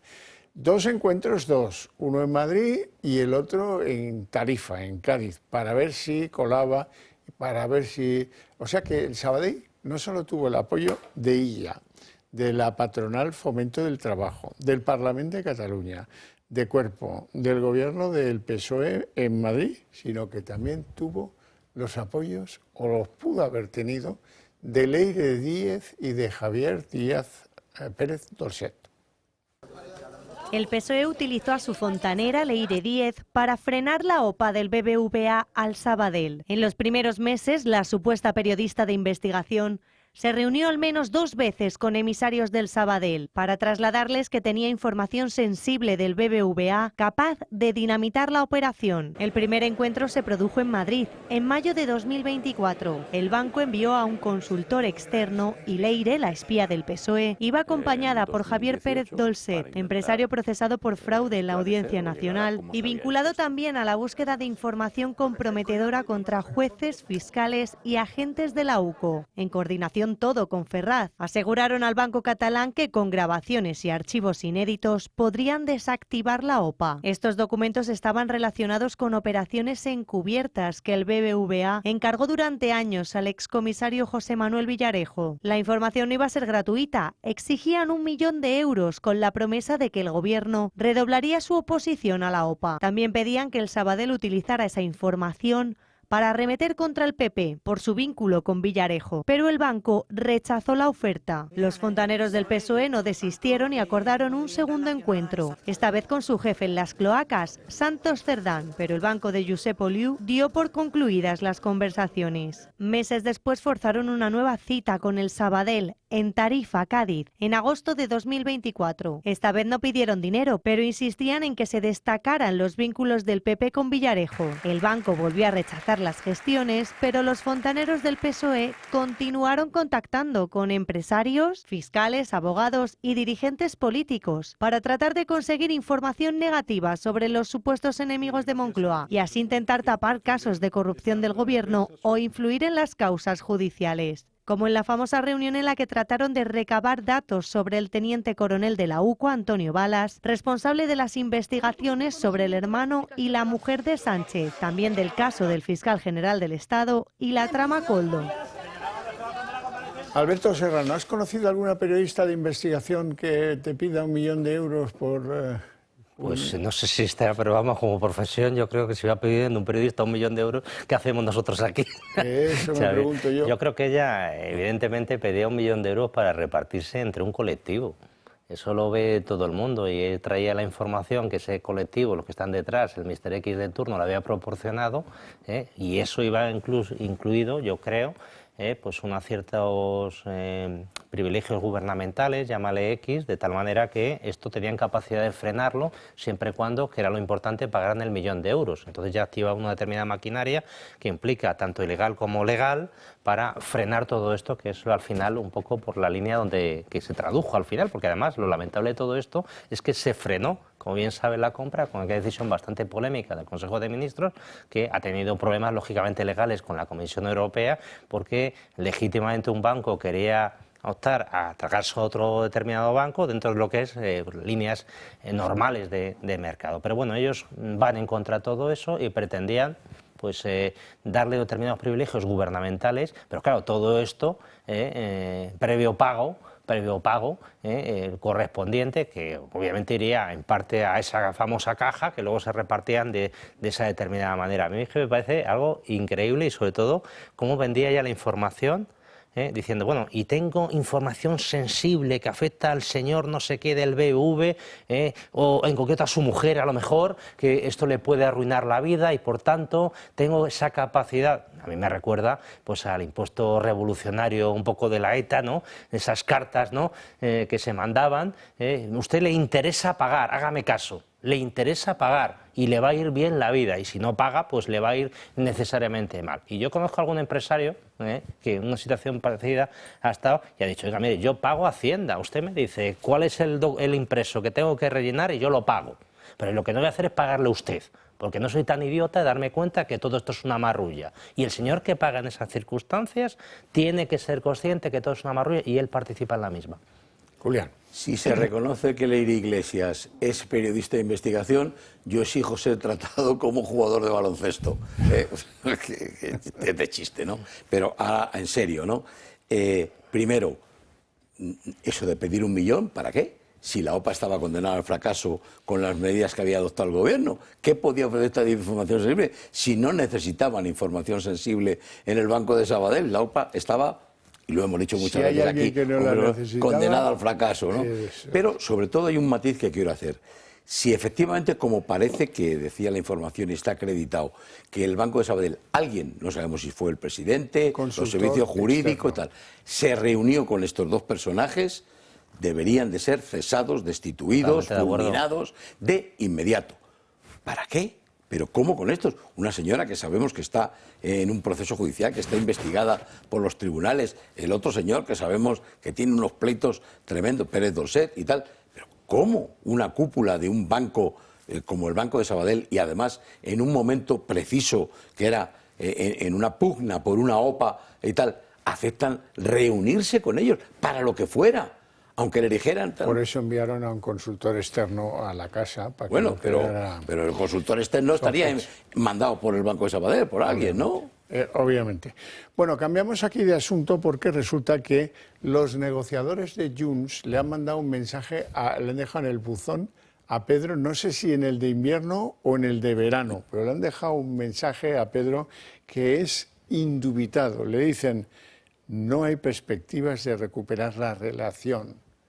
Esto se dice cuando se ha roto, ¿no? Digo yo.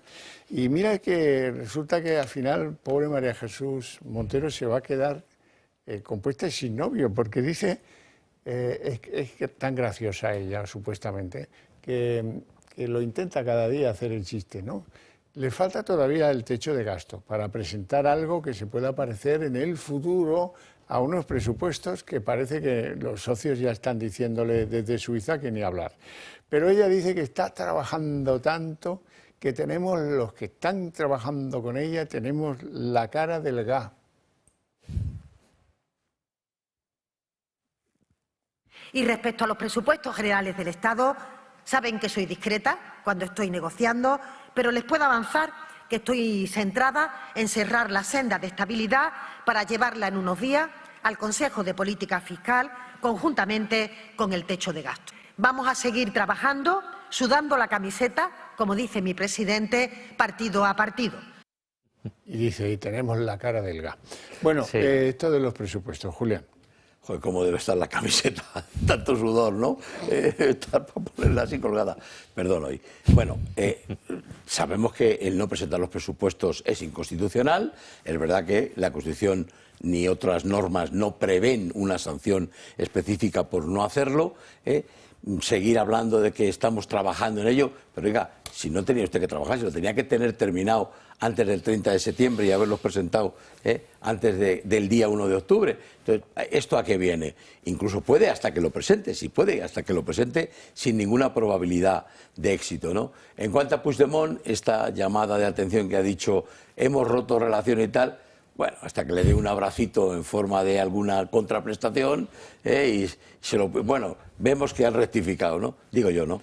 Sí. Desde luego es un mal que estamos sufriendo en España, el que nadie parezca darle la importancia que tiene en que un país, un Estado, pueda estar funcionando desde hace 3 años, de 2023, sin presupuestos, ¿no? Esto no es una cosa menor. Sí, Sánchez no es de fiar, pero Puigdemont tampoco. Acuérdense que en febrero o marzo de este año dijo que tenía que exigirle una cuestión de confianza o a continuación forzaba una moción de censura y no sé cuántas cosas más. Lo cierto es que Puigdemont sigue enganchado a Sánchez. Esto viene, a mi modo de ver, porque esta semana hay una serie de alcaldes de Junts, sobre todo de la provincia de Gerona, pues a hablar con él para que trate de darle un poco de vuelta a la estrategia que están marcando, porque se dan cuenta que el batacazo electoral de Junts puede ser tremendo de cara a las siguientes elecciones. Entonces él trata un poco de airear ese tema y decir que tal y cual. Pedro Sánchez no va a presentar presupuestos y va a volver a incumplir la Constitución si no los va a aprobar. Yo creo que esto es incumplimiento de la Constitución y lo he dicho muchas veces, no deben de ser gratis, y esto para mí sí que es un delito de prevaricación omisiva como una casa, porque la Constitución es muy clara en el sentido de que no es voluntario por parte de un gobierno, sino es obligatorio. Y claro, si esto queda impune, mañana también es obligatorio convocar elecciones y este señor no las va a convocar si no le da la real gana, si dejamos estos comportamientos impunes. Desde aquí, desde luego, hay muchas querellas que se presentan contra el presidente y los ministros, pues esta para mí sería bastante claro. ¿Por qué llevamos desde el año 2022 sin presentar presupuestos? Con un claro flagrante incumplimiento de la Constitución, que ya le digo que no es voluntario como presentar una ley, se puede presentar, no, el presupuesto general del Estado es obligatorio, porque así lo dice la Constitución, tener un debate sobre el respecto y en su caso ganarlo o perderlo el gobierno correspondiente. Este señor, como le da todo exactamente igual, pues no los presenta, pero ya le digo, y por el mismo argumento, mañana podemos convocar elecciones. Bueno, y cierro el collar este que nos han robado del Louvre, es el de la corrupción, que lo tenemos aquí en España. Bueno, el amigo especialísimo, el asesor que tenía en Moncloa, David el músico, el de Badajoz. Sus defensores han mandado un escrito al juzgado de la señora Viedma, Beatriz Viedma, diciéndole, vamos a ver, por cierto, es el que le buscaba financiación en Portugal y no sé dónde y tal, de actos de estos sublimes musicales que era capaz de destilar David Sánchez Pérez Castejón. Bueno, pues le ha mandado un escrito al juzgado diciendo, oiga, pero vamos a ver, ¿ser amigo de alguien es un delito? Y esto lo hacía por amistad. ¿Cómo lo veis? Bueno, efectivamente, ser amigo de alguien no es delito, ¿verdad? Pero en base a esa amistad, cometer determinados actos sí pueden ser delictivos y es de lo que se le acusa. De ser amigo, nadie, yo soy amigo de Alberto, soy amigo tuyo. Y tal. Ahora, si alguno de los actos que hago en aras de esa amistad incurre en un delito, es un delito y como tal tengo que responder ante la justicia. El problema es que trabajaba en la Moncloa. Claro. Los razonamientos en cascada que yo hago, no es un delito ser amigo, no es un delito tampoco favorecer a un amigo. Lo que es un delito es favorecer a un amigo con fondos públicos en perjuicio del resto que podría aspirar a los mismos. Por supuesto que puede ser un delito. Bueno, que haya presentado un escrito de conclusiones, que lo es, el amiguete este que se llama Luis María Carrero, significa lo que significa. Y ese es el punto al que yo quería llegar, que esto está en el final del trayecto. Ya no queda nada para que le digan, bueno, chico, a ver, músico, venga, el 7 de noviembre o el 25, a mí me da igual, yo que sé qué fecha va a ser, pero que esto está en ese punto, ¿no? Es que además, jurídicamente, don Javier, ese argumento no es un argumento jurídico. Porque cuando uno está en un proceso judicial, claro que son válidos todos los instrumentos de prueba y de defensa, pero de carácter jurídico. El apelar a una relación de amistad no tiene nada de jurídico, no está excluido. La relación de amistad no excluye la comisión de actos delictivos. Claro, no, ni la justifica. Si ese amigo que le invita a comer, que le invita a su casa, que le regale el violín de su bolsillo, pues claro, estamos hablando de otra cosa. Estamos hablando de favorecer a una determinada persona por ser quien es. Que eso del amigo también habría que verlo, si este señor tendría a sus amigos si su hermano no fuera presidente del gobierno, habría que verlo también. Bueno, le llamaban sus escritos hermanísimo. Hermanísimo, efectivamente. No, lo digo por dar alguna pista, porque claro, al final no, si vamos bajando el listón, al final nos creeremos cualquier explicación no jurídica. Pero es que además hay una función, mientras este hombre, este amigo del hermanísimo, estaba trabajando en Moncloa, cobrando de presupuestos públicos, es decir, de fondos públicos, supuestamente estaba trabajando para el hermano. Sí, obviamente. Por eso se permitía cosas como llamarle hermanísimo. No tenemos tiempo para más, si acaso para que yo agradezca a mis dos invitados sus intervenciones, sus opiniones y su presencia en el programa, y a ustedes su paciencia e interés. Para ustedes hay premio, porque a la vuelta de publicidad, el día en 30 minutos.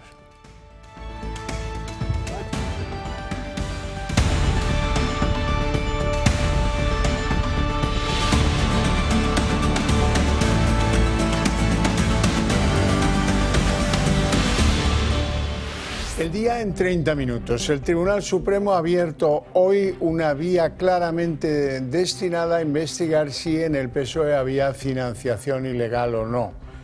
Presuntamente hay datos que aportan las investigaciones que señalarían en este sentido. El juez Leopoldo Puente cita a declarar el 29 de este mes al que fuera gerente del PSOE, Mariano Moreno, ascendido a presidente de la Empresa Nacional del Uranio, al poco que la UCO empezaba a hacer preguntas en el PSOE.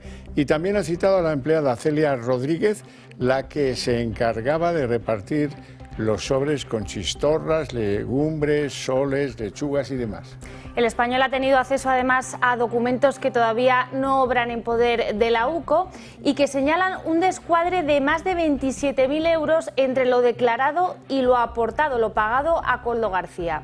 Este modus operandi, que era capitaneado por uno de esos citados ahora ante la justicia, por Mariano Moreno, no era exclusivo, según revelan fuentes socialistas, de Koldo y de Ábalos. Altos cargos socialistas y trabajadores de Ferraz también cobraban de esa caja B. Pagos sin declarar y anticipos sin justificar de los años 2017 y 2018 demuestran que el PSOE disponía de una caja B para realizar los pagos en efectivo a Ábalos y a su entorno. Según El Español, en los documentos sobre las liquidaciones de gastos de Koldo García se detecta un desajuste de al menos 7.000 euros entre lo declarado por el PSOE al Tribunal de Cuentas y los pagos efectuados a Koldo García. Si entramos más en detalle, en uno de los documentos, el PSOE pagó 2.400 euros a Koldo García, incluyendo un anticipo en efectivo de 1.000 euros. Sin embargo, el partido solo declaró al Tribunal de Cuentas un pago de 1.463 euros mediante transferencia bancaria, omitiendo los 1.000 euros en efectivo entregados en mano a Koldo García. En otro de los documentos, fechados en enero del 2018, los gastos de Koldo ascienden a 1.893 euros. Sin embargo, según las cuentas públicas de Ferraz, el PSOE no pagó ningún gasto a Koldo García en enero del 2018. También es llamativo este documento en el que el PSOE certificó un pago de 928 euros a Koldo, pero también omitió en sus declaraciones dos pagos adicionales de 300 y 1.021 euros correspondientes a dietas y viajes de Koldo. Unos pagos adicionales que nunca fueron declarados por el PSOE al Tribunal de Cuentas.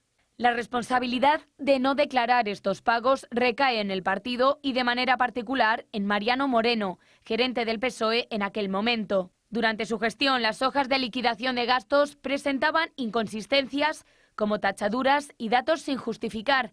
Mariano Moreno está ahora blindado por Pedro Sánchez con un sueldo de unos 20.000 euros al mes en Enusa. Sin embargo, el Supremo lo ha citado a declarar junto a una trabajadora de la Secretaría de Organización del partido por los pagos en efectivo que recibían del PSOE José Luis Ábalos o Koldo García. Bueno, con lo aportado por El Español, por esa información que todavía no obra en poder de la UCO, el descuadre en las cuentas del PSOE ascendería a más de 27.000 euros solo en lo aportado a Koldo García. Hoy el ministro de la Presidencia, Félix Bolaños, señala que se trata de una cantidad menor y que todo lo relativo a las cuentas del PSOE se va a aclarar muy pronto. Pues le digo que, mire, son cantidades tan menores que se aclararán, como se están aclarando todas las cuentas que tienen que ver con el Partido Socialista. Bueno, y en Podemos hoy su secretario de organización señalaba también al Partido Socialista que dice tiene que dar muchas explicaciones sobre todas esas informaciones que están saliendo relativas a una caja B. Dice Pablo Fernández que si se aclarara, se demostrara la existencia de esa financiación ilegal, su relación lógicamente con el que dice no es su socio de gobierno, esto es el Partido Socialista, cambiaría y mucho. Sánchez y el PSOE tienen que dar muchas explicaciones. Si se demostrase que hay una caja B en el Partido Socialista, evidentemente nosotros, que no somos socios del Gobierno, porque también lo hemos dicho muchas veces, nosotros no somos socios del Gobierno, pues nos alejaríamos todavía más del Partido Socialista. Si se demostrase que hubiese una caja B, yo creo que quien tendría que dar explicaciones es el partido que comparte, los partidos que comparten Gobierno con el Partido Socialista. Bueno, y en la oposición los más contundentes han sido los de Santiago Abascal, que han anunciado hoy que interpondrán una denuncia ante la Fiscalía Anticorrupción después de estas últimas informaciones. Será por dos delitos de blanqueo de capitales y de financiación ilegal. Así lo anunciaba Santiago Abascal. Esta misma tarde hemos presentado una denuncia ante la Fiscalía Anticorrupción contra el Partido Socialista por posibles delitos de financiación ilegal y de blanqueo de capitales. Lo hemos hecho porque se acaba de saber que circulan sobres con dinero en efectivo en el Partido Socialista, pero revisadas las cuentas del Partido Socialista de los últimos años, no consta esas referencias a una caja con dinero en efectivo y el Partido Socialista afirma en esas cuentas que hemos podido revisar que tiene todo su dinero en los bancos. Hoy el Tribunal Supremo ha puesto proa hacia la investigación de una posible financiación ilegal del PSOE. El magistrado Leopoldo Puente ha citado al exgerente del PSOE, años atrás, Mariano Moreno, actualmente vive muy feliz como presidente de ENUSA, la empresa nacional del uranio, y a Celia Rodríguez, la misteriosa pagadora de los sobres con chistorras, lechugas, soles y demás. Es la que se quejaba en un cierto momento de tener en sus sobres demasiadas cantidades en efectivo. Ambos van a tener que acudir en la condición de testigos en muy poco tiempo, el día 29. Y a ese dato hay que añadir que El Español publicaba 4 documentos que prueban pagos en efectivo de anticipos, de liquidaciones de gastos. Son de los años 2017 y 2018, pero como no figuran en la contabilidad oficial del partido que se entregó al Tribunal de Cuentas, el PSOE está en la cuerda floja. Los apuntes ascienden a unos 20.700 euros que habrían acabado en manos de José Luis Sábado o de Koldo García. Ambas dos señales apuntan a la existencia de una presunta caja B en el PSOE, con independencia de que el importe de los pagos sea mayor o menor. Las reacciones políticas, pues hoy destaca la de Félix Bolaños, el triministro, que califica los supuestos pagos conocidos de cantidades menores. Y también destaca la de Podemos, que dice que el PSOE tiene que dar muchas explicaciones y que si se termina demostrando que el PSOE tenía una caja B, todavía van a alejarse más del gobierno de Pedro Sánchez. Bueno, y se ha hablado mucho sobre la presunta o la posible entrada en prisión de José Luis Ábalos y del que fuera su asesor, Koldo García. Ambos declararon la semana pasada ante el Supremo, permanecieron en silencio, no contestaron a esas preguntas del juez y ambos eludieron la cárcel. Hoy Koldo García, unos días después, ha dado una entrevista en televisión donde le ha pedido al que fuera su jefe durante años que pacten una estrategia común. Cree que su situación procesal en estos momentos es muy parecida y que eso sería lo más inteligente. Estamos los dos inmersos en un proceso judicial y creo que deberían de hablar por lo menos los abogados para hacer las cosas coherentemente. Un juzgado de Madrid abre investigación contra Santos Cerdán por haber presuntamente mentido en la comisión de investigación del Senado sobre sus contactos con Koldo García. Le acusan de falso testimonio al minimizar sus contactos con el investigado Koldo García. Cerdán, cuando era diputado del PSOE, aseguró en el Senado que entre 2021 y 2023 solo habló 2 o 3 veces con Koldo García y que nunca hizo negocios con él. También afirmó que no conocía al comisionista de las mascarillas, Víctor de Aldama. Bueno, y la nueva batalla de Pedro Sánchez es contra el cambio de hora que tendremos que hacer todos los españoles el próximo sábado, la madrugada del sábado al domingo. Pedro Sánchez ha anunciado hoy en sus redes sociales que va a proponer acabar con esta iniciativa ante el Consejo Europeo. Cree que no se ahorra casi energía y que hay evidencia científica del coste que tiene para la salud de los españoles. Él sí no ha concretado si nos quedaremos con el horario de verano o con el de invierno. Esta semana se vuelve a cambiar la hora, otra vez, y francamente yo ya no le veo sentido. En todas las encuestas a las que se les pregunta a los españoles y a los europeos, de manera mayoritaria están en contra de cambiar el horario. Además, la ciencia nos dice que ya no supone un ahorro energético, y lo que sí nos dice la ciencia es que trastoca los ritmos biológicos 2 veces al año. Así que hoy el Gobierno de España va a defender en el Consejo Europeo el que hagamos valer ese voto mayoritario y dejemos de cambiar las horas, por fin, en el año 2026. Desde la oposición, como era de esperar, acusan a Sánchez de plantar una nueva cortina de humo para alejar el foco de sus problemas judiciales. El más contundente, no obstante, ha sido Santiago Abascal, el líder de Vox, que en sus redes sociales anunciaba que la única hora que verdaderamente interesa a los españoles es la de la puesta a disposición judicial de Pedro Sánchez. Para los de Abascal, la prioridad del Ejecutivo no debería ser distraer con debates artificiales, sino rendir cuentas ante los españoles por los distintos casos de corrupción. Francisco Enrique Gómez Serrano, el tío de Begoña Gómez, la esposa del presidente del Gobierno, Pedro Sánchez, ha comunicado a la agencia tributaria que mantiene más de 1 millón de euros en efectivo. El reconocimiento ha aflorado durante un proceso de revisión de la información patrimonial vinculada a la sociedad con la que la familia política de Sánchez administró durante años una red de prostíbulos camuflados como saunas. En alguno de ellos se produjo incluso un tiroteo de alguien que, detenido por la policía, aseguró que había acudido al local para comprar cocaína.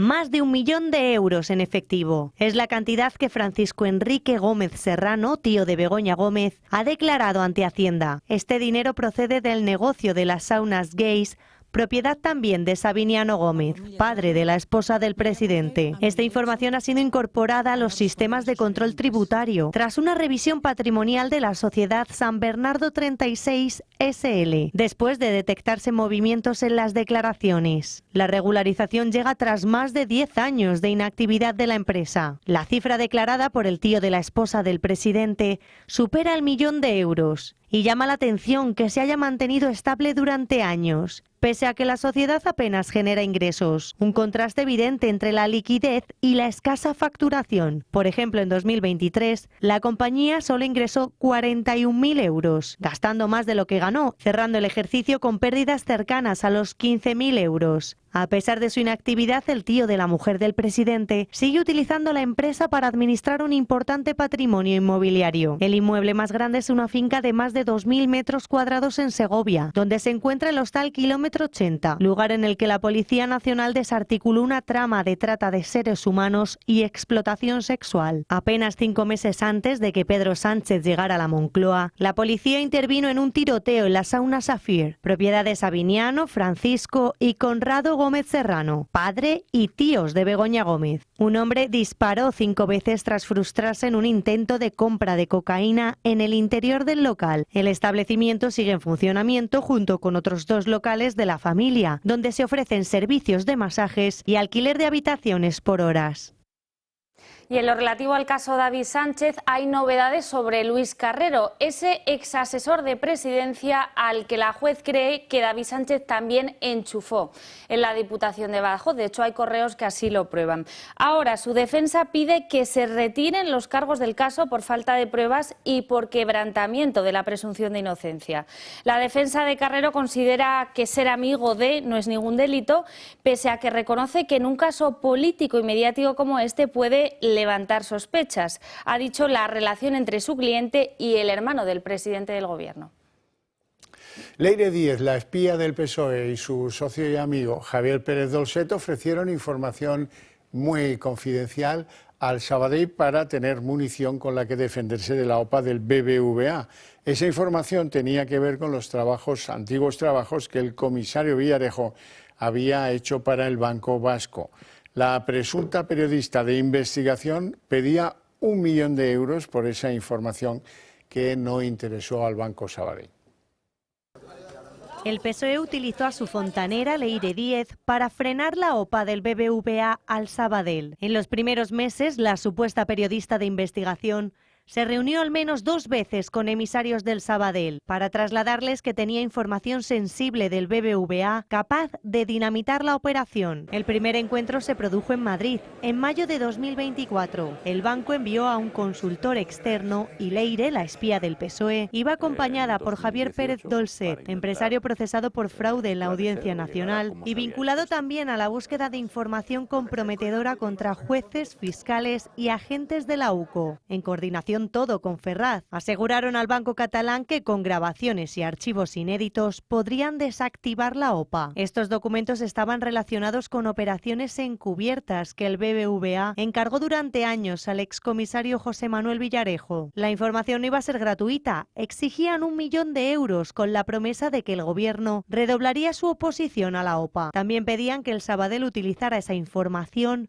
para arremeter contra el PP por su vínculo con Villarejo, pero el banco rechazó la oferta. Los fontaneros del PSOE no desistieron y acordaron un segundo encuentro, esta vez con su jefe en las cloacas, Santos Cerdán, pero el banco de Josep Oliu dio por concluidas las conversaciones. Meses después forzaron una nueva cita con el Sabadell en Tarifa, Cádiz, en agosto de 2024. Esta vez no pidieron dinero, pero insistían en que se destacaran los vínculos del PP con Villarejo. El banco volvió a rechazar las gestiones, pero los fontaneros del PSOE continuaron contactando con empresarios, fiscales, abogados y dirigentes políticos para tratar de conseguir información negativa sobre los supuestos enemigos de Moncloa y así intentar tapar casos de corrupción del gobierno o influir en las causas judiciales. como en la famosa reunión en la que trataron de recabar datos sobre el teniente coronel de la UCO, Antonio Balas, responsable de las investigaciones sobre el hermano y la mujer de Sánchez, también del caso del fiscal general del Estado y la trama Koldo.